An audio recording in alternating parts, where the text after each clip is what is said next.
আসসালামু আলাইকুম রহমতুল্লাহ। সুপ্রিয় শিক্ষার্থী, আজ আমরা honours second year advance reading and advance writing skill এর পার্ট বি সম্পর্কে আলোচনা করব। অর্থাৎ অ্যাডভান্স রাইটিং স্কিলে পার্ট বি সম্পর্কে যে সকল কোশ্চেন পরীক্ষার মধ্যে আসে এবং সেগুলো কীভাবে লিখতে হয় সে সম্পর্কে বিস্তারিত আলোচনা করা হবে। তো আসা শুরু করা যাক আজকের মূল আলোচনা। অনার্স সেকেন্ড ইয়ারে অনেকেই বুঝতে পারে না advance reading and advance writing skill এর রাইটিং পার্ট অর্থাৎ part B tone, mood, voice, style, form, audience, purpose এবং টপিক সেন্টেন্স কীভাবে লিখতে হয়। সবে শিক্ষার্থী সে সম্পর্কে আজকে আমরা নমুনা দেওয়ার চেষ্টা করব। এখানে সাধারণত tone, audience, purpose, voice, style ইত্যাদি নিয়ে আলোচনা করা হয়ে থাকে এই পার্ট বির মধ্যে। প্রথমে আমরা টোন সম্পর্কে আলোচনা করছি। সবে শিক্ষার্থী, এখনও যারা আমাদের চ্যানেলটি সাবস্ক্রাইব করেনি তারা সাবস্ক্রাইব করে নাও এবং পাশের বেল আইকনটিতে অন করে দাও, যাতে ভিডিও আপলোড হওয়ার সাথে সাথে তোমাদের কাছে নোটিফিকেশন পৌঁছাতে পারে। যদি টোন আসে তাহলে টোন এর ডেফিনেশনটা প্রথমে লিখতে হবে। আর তুমি টোনের ডেফিনেশনটা তুমি এভাবে লিখতে পারো। Tone is an attitude of a writer towards a subject or an audience. অর্থাৎ টোন হচ্ছে একটা বিষয় বা শ্রোতাদের উপর একজন লেখকের মনোভাব। Every written piece comprises a central theme or subject matter. প্রতিটা লিখিত অংশে একটি মূল ভাব বা বিষয় সাধারণত থাকে। The manner in which a writer approaches this theme and subject is the tone. অর্থাৎ টোন সেটা নয় যা লেখক বলে। Tone is not what the writer say about how he say something. অর্থাৎ টোন তাকেই বলে যেভাবে লেখক কিছু বলে। এই টোন অনেক প্রকারের হতে পারে, যেমন tone may be formal, informal, serious, comic, sarcastic, sad, grave, optimistic etcetera. অর্থাৎ এই ধরনের টোনগুলো সাধারণত হতে পারে। শুভ শিক্ষার্থী, এখন আমরা ফর্ম সম্পর্কে আলোচনা করব। পরীক্ষার মধ্যে তোমাদের ফর্ম সম্পর্কে এসে থাকে। আর এই ফর্মটা জিনিসটা কি? ফর্ম হচ্ছে কোনো লেখা উপস্থাপনের ধরন। অর্থাৎ এটি হচ্ছে এক ধরনের কাঠামো যার মাধ্যমে কোনো বিষয়কে পাঠকের সামনে তুলে ধরা হয়। যেমন একজন লেখক তার বিষয়বস্তুকে drama, novel, essay, letter, story, dialogue, short story, paragraph, report, একই সাথে রিসার্চ পেপার বিভিন্ন ফর্মে প্রকাশ করতে পারেন। পরীক্ষায় কোনটা এসেছে সেটা বুঝে তোমাকে লিখতে হবে। অর্থাৎ এই ধরনের যদি কোনো টপিক দেওয়া থাকে, তারপর সেই টপিকটা ড্রামা সম্পর্কে না নভেল সম্পর্কে না এসে সম্পর্কে তা বুঝতে হবে, তারপর সে সম্পর্কে লিখতে হবে। অর্থাৎ ওই ফর্মের মধ্যে ওই লেখাটা আর মধ্যে লেখকের উপস্থাপনের ধরনটা কেমন ছিল সে সম্পর্কে একটু তোমাকে লিখতে হবে। সবই শিক্ষার্থী, এরপরে আসে অথর্স ভয়েস সম্পর্কে। It is the reflection of the writer attitude towards their subject, characters and readers. অর্থাৎ লেখক তার লেখার মধ্যে যেভাবে সুখ বা দুঃখের অনুভূতি প্রকাশ করে তাকেই অথর্স ভয়েস বলে। একজন লেখক কারো প্রতি ঠাট্টা বা ব্যঙ্গবৃত্ত প্রকাশ করতে পারেন না, বা কারো প্রতি রাগ বা ঘৃণা প্রকাশ করতে পারেন। যদি সেই দুঃখ বা সুখ তার নিজের জীবনের সংবলিত হয় তাহলে সেটা হবে সাবজেক্টিভ।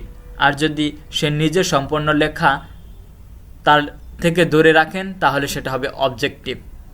অর্থাৎ লেখকের কোনো লেখা যদি তার নিজের সম্পর্কে প্রতিফলিত করে, তার নিজের জীবন সম্পর্কে, জীবনের দিক সম্পর্কে কিছু ধারণা দেয় লেখার মধ্যে, তাহলে সেটা হবে সাবজেক্টিভ। আর লেখক যদি নিজের সম্পর্কে কিছু না বলে অন্য কোনো বিষয়বস্তু সম্পর্কে বলেন তাহলে তা হবে অবজেক্টিভ। লেখকের এই ধরনের দৃষ্টিভঙ্গিকে অথর্স ভয়েস বলে। Voice should be subjective or objective. এই ভয়েসটা সাধারণত সাবজেক্টিভও হতে পারে, ব্যক্তিবাচক হতে পারে, অথবা বস্তুবাচক হতে পারে। যদি লেখক নিজের ফিলিংস, লাইক, ডিসলাইক, ইমোশনস তার লেখার মাধ্যমে প্রকাশ করে তবে তা হবে সাবজেক্টিভ, অন্যথায় অবজেক্টিভ ভয়েস হবে।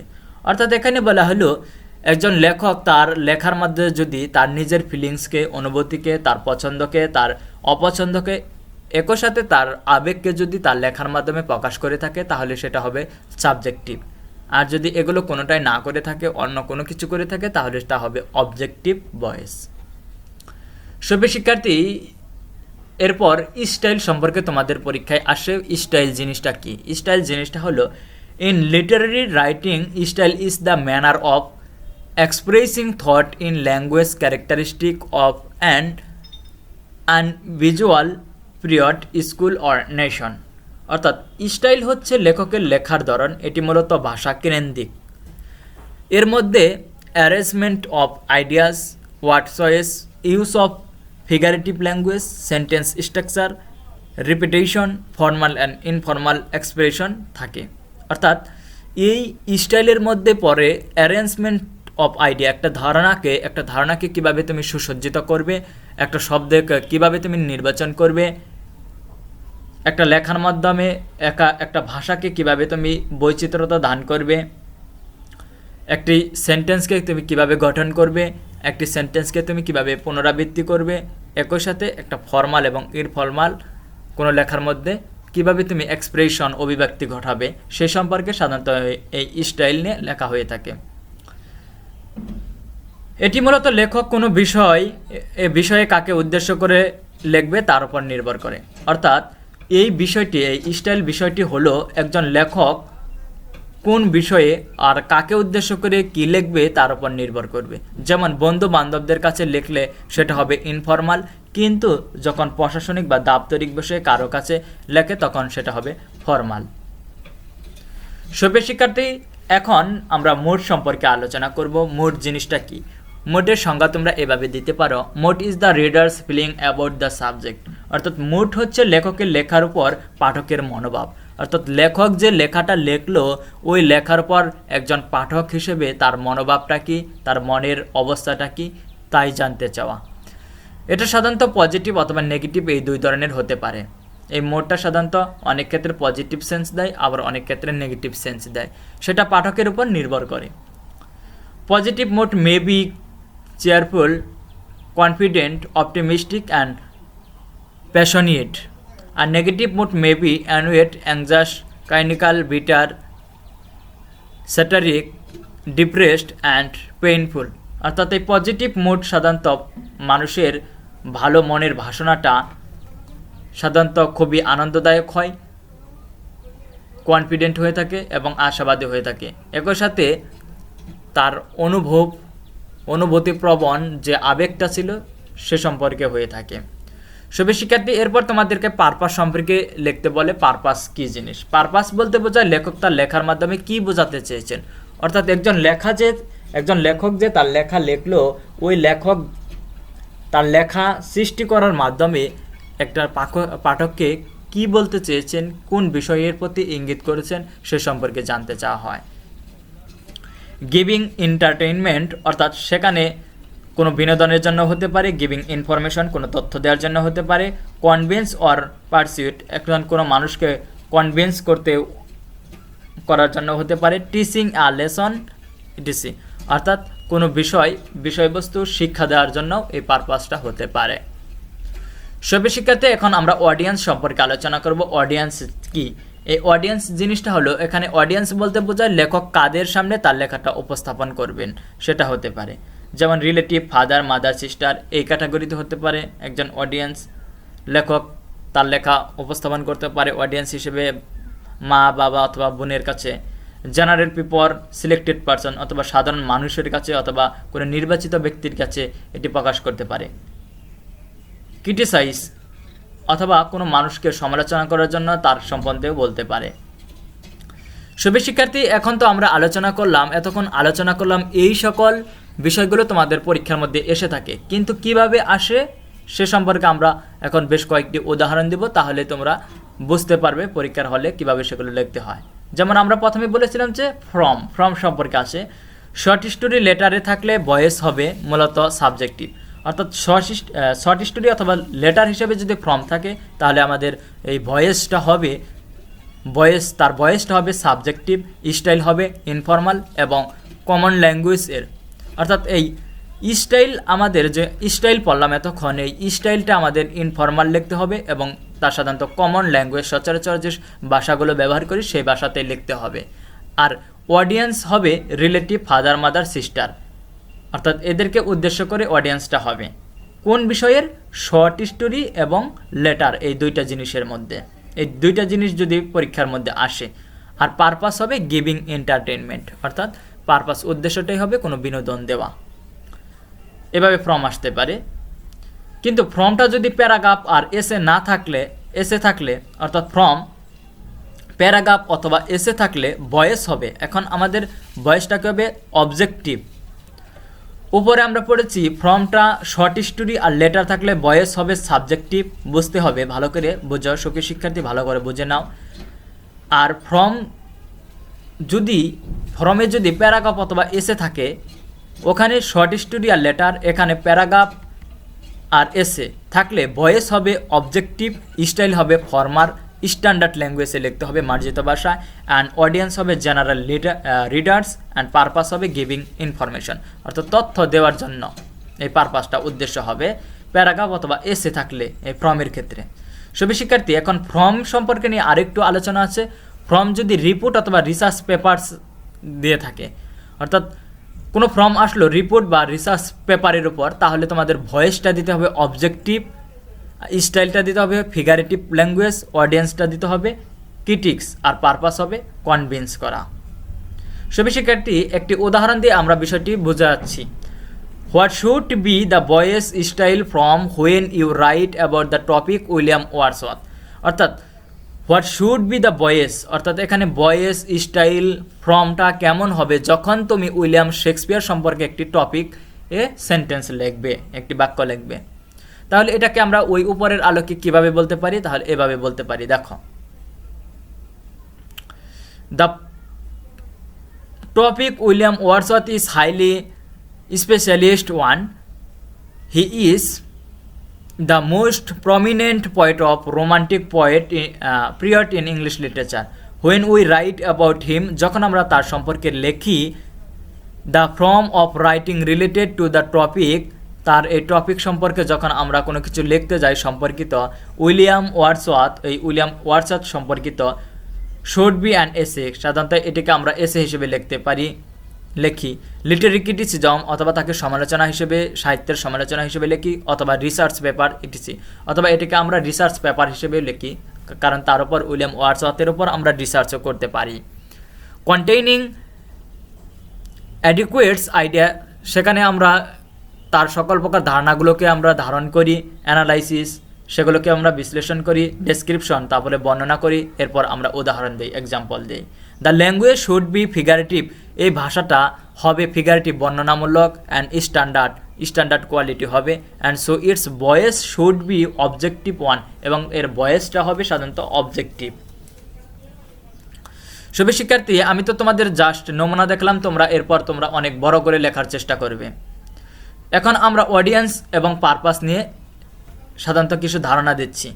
যদি এই উইলিয়াম ওয়ার্ডসওয়ার্থ থেকেই, এখানে যেহেতু আমাদের কোশ্চেনের মধ্যে অডিয়েন্স এবং পারপাস সম্পর্কেও লিখতে বলেছে, তাই আমরা কিভাবে লিখতে পারি? অডিয়েন্স এবং পারপাস সম্পর্কে আমরা এইভাবে লিখতে পারি, the topic William Wordsworth is highly specialised one, অর্থাৎ এই টপিক উইলিয়াম ওয়ার্ডসওয়ার্থের যে টপিকটা দেওয়া ছিল এটি খুবই চরম বিশেষত্ব একটি দিক। He is the most prominent poet of romantic period in English literature, তিনি হল ইংরেজি সাহিত্যের একজন বিখ্যাত রোমান্টিক যুগের কবি। When we write about him, যখন আমরা তার সম্পর্কে লিখি, the form of writing related to the topic William Wordsworth, যখন আমরা উইলিয়াম ওয়ার্ডসওয়ার্থের সম্পর্কে কোনো টপিক লিখি, শুড বি অ্যান এসে, এটিকে হতে হবে এসে হয়, লিটারি ক্রিটিসিজম হয়, অথবা রিসার্চ পেপার হয়, যা আমরা উপরে পড়েছি। কন্টেনিং অ্যাডিকুয়েট আইডিয়াস, তার সম্পর্কে কোনো ধারণা দেওয়া যায়। অ্যানালাইজ, তারপর বিশ্লেষণ করা যায়, বর্ণনা করা যায়, এবং সাথে সাথে উদাহরণও দেওয়া যায় তার সম্পর্কে। The language should be figurative or standard quality or formal, and it's voice should be objective one. সবই শিক্ষার্থী, এই লাইনটা তোমরা ভালোভাবে খেয়াল করো। দেখো এখানে কি বলা হয়েছে, দ্য ল্যাঙ্গুয়েজ শুড বি, এই ভাষাটা হবে ফিগারেটিভ, বর্ণনামূলক, অ্যান্ড স্ট্যান্ডার্ড কোয়ালিটি, এবং স্ট্যান্ডার্ড কোয়ালিটি, অ্যান্ড অথবা ফর্মাল হবে, অ্যান্ড ইটস ভয়েস, এবং এর ভয়েসটা হতে হবে কি অবজেক্টিভ ওয়ান, অবজেক্টিভ হতে হবে।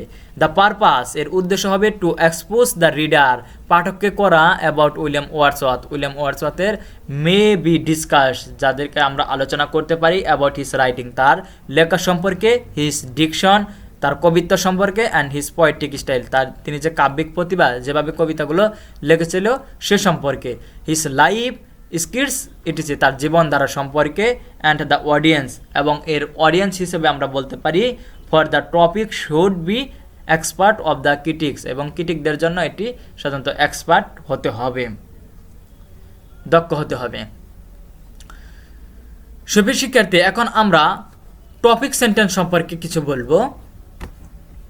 টপিক সেন্টেন্স সাধারণত ফার্স্ট ইয়ারে ইংলিশ রাইটিং স্কিলে যখন টপিক সেন্টেন্স লিখতে হতো তখন মূলত সেটা 1-2 লাইনে লিখতে হতো, ওটা বিডিপে আসতো। কিন্তু যেহেতু এখানে 4 মার্কের জন্য 1 লাইন লিখলে কখনো মার্ক দেবে না, তাই প্রথমে আমরা টপিক সেন্টেন্স লিখব, তারপর ওই সম্পর্কে মোটামুটি কিছু আইডিয়া দেওয়ার চেষ্টা করব। এখানে অনেক সময় উল্লেখ করা হয় যে 4 লাইনের মধ্যে লিখতে, তবে 4 লাইনের মধ্যে মোটামুটি টপিক সম্পর্কে একটা আইডিয়া তুলে ধরতে হবে। একটা উদাহরণ দিয়ে তোমাদেরকে বুঝিয়ে দিচ্ছি। মনে করো টপিক হলো এ বুক ফেয়ার, সেক্ষেত্রে এরকমটা তুমি লিখতে পারো। অর্থাৎ এ বুক ফেয়ার সম্পর্কে তোমাদের টপিক সেন্টেন্স লিখতে বললো, সেক্ষেত্রে তুমি কি করবে? এর জন্য তোমাকে লিখতে হবে a book fair is a place where different kind of books are displayed and sold. অর্থাৎ এই বইমেলা হলো এমন একটি জায়গা যেখানে বিভিন্ন প্রকার বই প্রদর্শন করা হয় এবং বিক্রি করা হয়।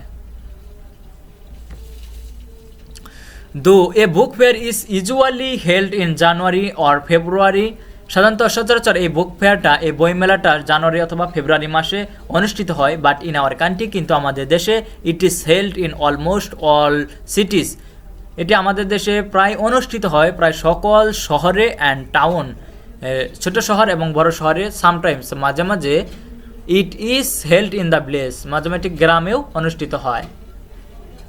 ইন এভরি ইয়ার, প্রতি বছর বাংলা একাডেমি বাংলা একাডেমি এটিকে উদযাপন করে, আয়োজন করে the most significant book fair, একটি সবচেয়ে তাৎপর্যপূর্ণ বইমেলা হিসেবে on the occasion of the 21st of February, অর্থাৎ 21শে ফেব্রুয়ারি। It has a tremendous effect for creating a sense of interest for books amongst the general mass. সাধারণত জনসাধারণের জন্য এটি একটি মারাত্মক, একটি প্রচণ্ড শক্তিশালী ইফেক্ট তৈরি করে মানুষের মনটাকে মনটাকে আনন্দ দেওয়ার জন্য, ইন্টারেস্ট করার জন্য এটি আমাদের মনটাকে খুবই ভালোভাবে সৃষ্টি করে। সবই শিক্ষার্থী দেখো, এখানে প্রথম লাইনে টপিক সেন্টেন্সটা লেখা হয়েছে, তারপর লাইনগুলোতে টপিক সম্পর্কিত, ওই টপিক সম্পর্কিত কিছু একটা ধারণা দেওয়া হয়েছে।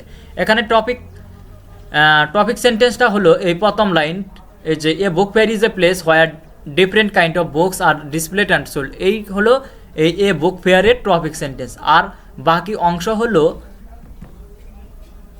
টপিক সেন্টেন্সটি সম্পর্কে সাধারণত কিছু ধারণা দেওয়া, আর এই ধারণাটি তোমাদের সেকেন্ড ইয়ারে 4 মার্কের জন্য এসে থাকে।